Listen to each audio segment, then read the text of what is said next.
कार्य लोगों की भलाई के लिए इस क्षेत्र का विकास करना है।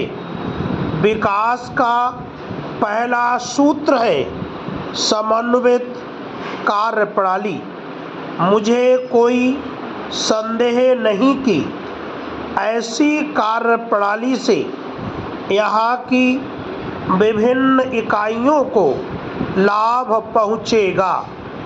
आजकल प्रभुता संपन्न देश भी व्यापार, सिंचाई और बिजली के लिए नदी प्रणालियों और जल संसाधनों के उपयोग, राजमार्गों और रेल मार्गों के निर्माण तथा खनिज संपदा के उपयोग जैसे मामलों में सहयोग का सहारा लेते हैं और इस प्रकार के सहयोग से अलग अलग सरकारों के अपने अधिकारों पर कोई आँच नहीं आती। पैरा पूर्वोत्तर परिषद की यह 5वीं बैठक है।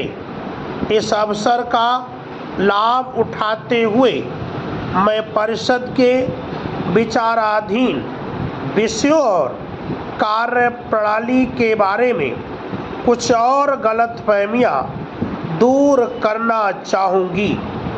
यह इस क्षेत्र की विभिन्न राजनैतिक इकाइयों का संगठन है जिसकी स्थापना संसद में पारित एक अधिनियम के अंतर्गत की गई है और जिसका उद्देश्य विकास और कल्याण की योजनाएं तैयार करना है। यह किसी सरकार से ऊपर के स्तर पर काम करने वाला कोई सरकारी तंत्र नहीं है।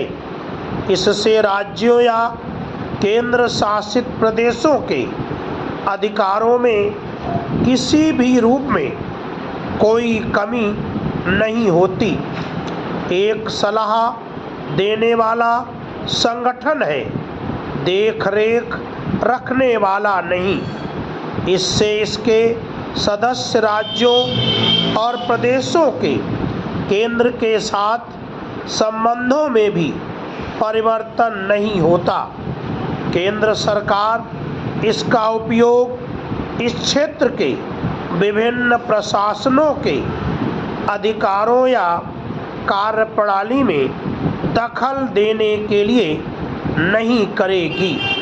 राज्यपाल की तथा मेरी भी यह आशा है कि परिषद समय के साथ साथ एक प्रभावशाली समन्वयकारी अभिकरण बनेगी तथा सद्भाव, जिम्मेवारी और पारस्परिक सम्मान के वातावरण में क्षेत्रीय समस्याओं को हल कर सकेगी।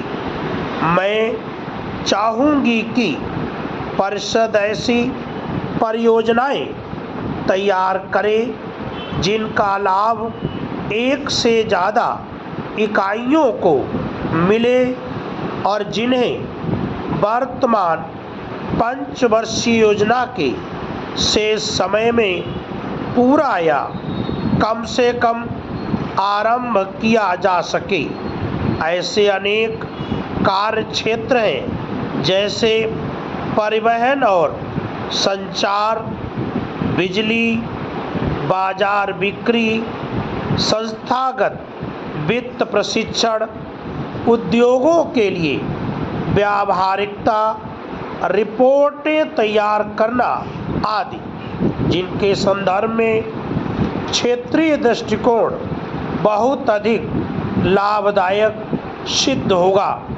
दूरदर्शिता और व्यावहारिकता किसी भी श्रेष्ठ आयोजन की दो मूल कसौटियाँ हैं। मैं आपको आश्वासन देना चाहूँगी कि परिषद जो भी सुझाव देती है उन पर भारत सरकार के विभिन्न मंत्रालय विशेष ध्यान देंगे। बच्चों, इसको टाइप करके कल हमें लाएंगे आप लोग और दिखाएंगे।